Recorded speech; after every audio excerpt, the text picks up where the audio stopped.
Привет, дорогие друзья, с вами Кошка Жен 3, и сегодня мы рассмотрим поближе Torley Stripe из коллекции Sculptimate Secret Neon Frights. Это третье появление Torley Stripe в третьем поколении. Перед ней вышли базовые спортивные в составе сета из 6 кукол. Кошка вышла в составе третьей волны Sculptimate Secret Neon Frights, в которую также вошли Твайла, Дракулаура, Фрэнки и Гулия. Слева на коробке нас встречает лакированный арт Torley в полный рост авторства Darko Dark. На обратной стороне коробки арты остальных персонажей коллекции, также авторства Darko Dark. И давайте же снимем верхний блистер. Итак, мы открепили. О, коробочка уже сама выпадает и даже открывается. Такой вот у нас блистер, такая дверца.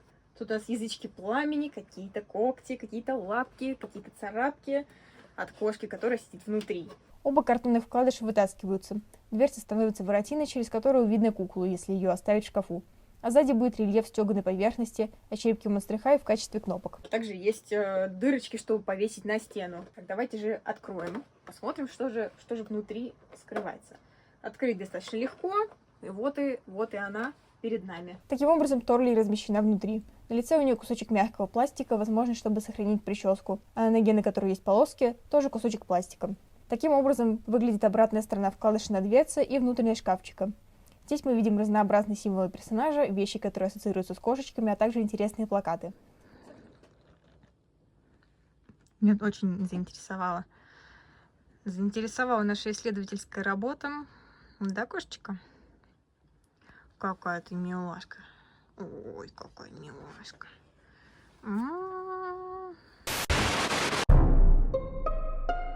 Таким образом, кукла выглядит только что открепленная от коробки. Ее прическа и правда не топорщится, но на ней есть залом от упаковки. На волосах нет следов укладочных средств, таких как клей или лак. Вот такие высокие шипастые ботинки с крутой подошвой были на кукле. Юбка из некой клеенки на высокой посадке с тесьмой посередине, без подкладки. На липучке есть дырка для хвоста. Топ красноватый с леопардовым черным принтом, кое-где белые царапки. Одна лямка из атласной ленточки, подкладки нет. Пояс с лямками. Он сделан из мягкой золотистой поблескивающей резины. Что ж, а теперь давайте посмотрим, что же у нас в инструкции. Сказано достать куклу, достать ключик, который шел с ней в комплекте. А затем его нужно окунуть в водичку. И посмотрим. Вау! Блин, смотрите, как прикольно. Рекомендую брать тепленькую водичку, чтобы у вас были вот такие вот красивые разводики. Ну, кошечка. Ну, маленькая. Маленькая кошечка. Открываем. Первый замочек. Как же так? Вот так мы его открываем. И вот так он не очень кинематографично открывается. Вот. Итак. Отсюда мы достаем некие сюрпризы. Здесь есть резьба, поэтому мы просто срываем ее. Такой бумажный пакетик, и здесь нас ожидает не что иное, как, естественно, очередной ключик, кошка, которая кричит, топ с резиновой наклейкой клака, дополнительная юбочка, как и первая из клеенки, с принтом разноцветных царапок, без подкладки, но дырки для хвоста нет. И куртка, точнее однослойная накидка, очень тонкая, край имитирует порванный, обожжен. Рукава из черной тонкой сеточки, капюшон по размеру куклы. Есть отверстия для волос и ушей куклы, тоже обработаны. Краска, кстати, такая симпатичная. Будет даже жалко ее как-то смывать. Вот. Вот так она у нас отходит. Да, красивые, конечно, разводики. Итак, что у нас тут с водичкой? Открывать следующее окошечко. Ключик соответствует цвету окошечка.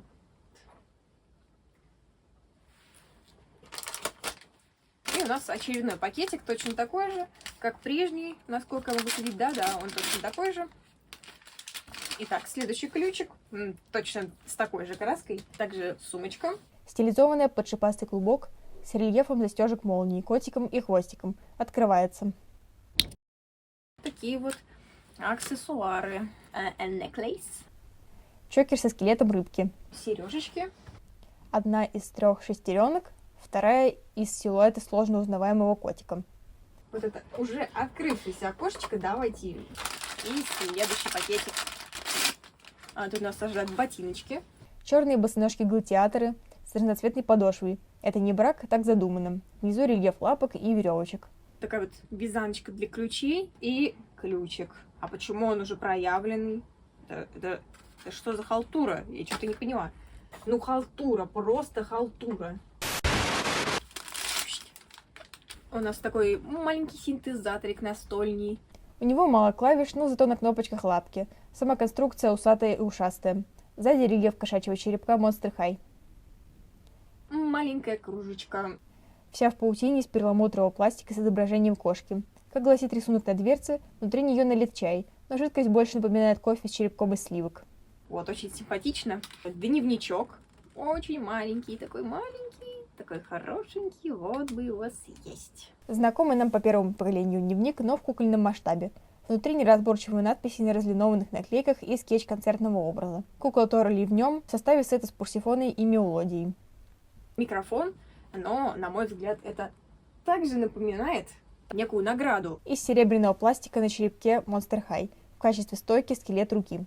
Вот такое вот у нас открытие триумфальное вот данных окошечек, которые, тем не менее, можно открыть и без этих фэнси ключей. И так вот, что мы достали. Вот все, что было в шкафчиках. Кукла, локер, моя кошка, но ее в комплекте нет.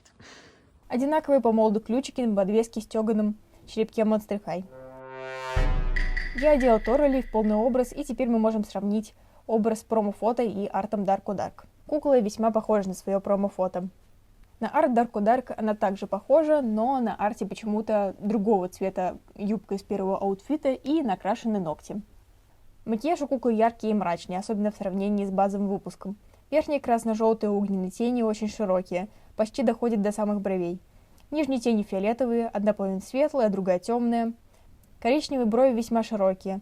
Нос окрашен, полосочки на лице со щек перекочевали на лоб. Губы изогнулись в ухмылке и накрашены темно-вишневой помадой. Не склонна к кривизне. На голове на месте человеческих ушей есть молд шерсти, чтобы держать дужки очков и другие аксессуары. В кошачьих ушах же есть молд шерсти и дырочки под сережки. У меня нашлись головы первого и второго поколения для сравнения лиц. Можно заметить, как во втором поколении появляется окрашенный нос и сохраняется в третьем. Волосы в массе своей красно-рубинового цвета, по линии пробора прошиты черные пряди. Длина волос чуть длиннее плеч, укладочных средств нет, прошивка частая. Но толку от этого, ведь материал волос – дешевый полипропилен. Голова окрашена красным. На теле впервые у Торали появляются молды шерсти на руках и ногах. Также впервые есть шерсть на хвосте. На руке и ноге есть полосочки. Что же по типу тела кошки? У нее стандартное худенькое тело, почти как у лагуны, но лагуна на полмиллиметра шире. Верх по параметрам сравним с первым поколением. Бедра же будут шире. Хвост от первого поколения маловат. Штырьки у двух хвостов одинаковые, поэтому, в принципе, вы можете вставить новый хвост старой кошки. Правда, он будет немного выпадать, но по своему опыту скажу, что у моей старой кошки родной хвост тоже вполне себе выпадает, поэтому для меня разницы нет абсолютно никакой. Так что, если у вас есть такая необходимость, вы можете новый хвост примерить старой кошки. По шарнирам все и так видно. Есть грудной шарнир, шарниры в кистях. Кисти вытаскиваются. Подъем ноги меньше, чем у первого поколения, но сама нога крупнее, то есть ботинки от первого поколения практически не налезают. Ботинки от новой кошки старые вы можете примерить, правда, некоторые из них, вроде высоких сапог, будут смотреться нелепо. Хорошо подходит обувь от Rainbow High. Итак, честно говоря, с начала съемки этого ролика прошло много месяцев. Я обросла кучей новых кукол, на которых я обязательно хочу снять обзор, так что подписывайтесь и не пропустите. Теперь я готова дать полноценный фидбэк по поводу этой куклы, и мое мнение никак не изменилось, она мне все еще очень нравится, она очень приятная и тискательная. У нее в достаточной степени дерзкое лицо, при этом она все еще остается милой кошечкой, с которой просто приятно возиться. Конечно, ее волосы меня смущают, я хотела бы ее перепрошить, но для меня этот минус не перевешивает плюсы. Я ни разу не пожалела о том, что купила ее, она идеально вписалась на мою куклу-полку. Я просто очень рада, что она у меня есть. И спасибо, что досмотрели этот ролик до конца, поставьте лайк и присоединяйтесь к нашему сообществу в Телеграме, там мы обсуждаем кукла-новости, и у нас есть чат, так что очень вас там жду. Хорошего вам лета, постарайтесь провести это время с пользой. И до встречи в следующих роликах. Всем пока!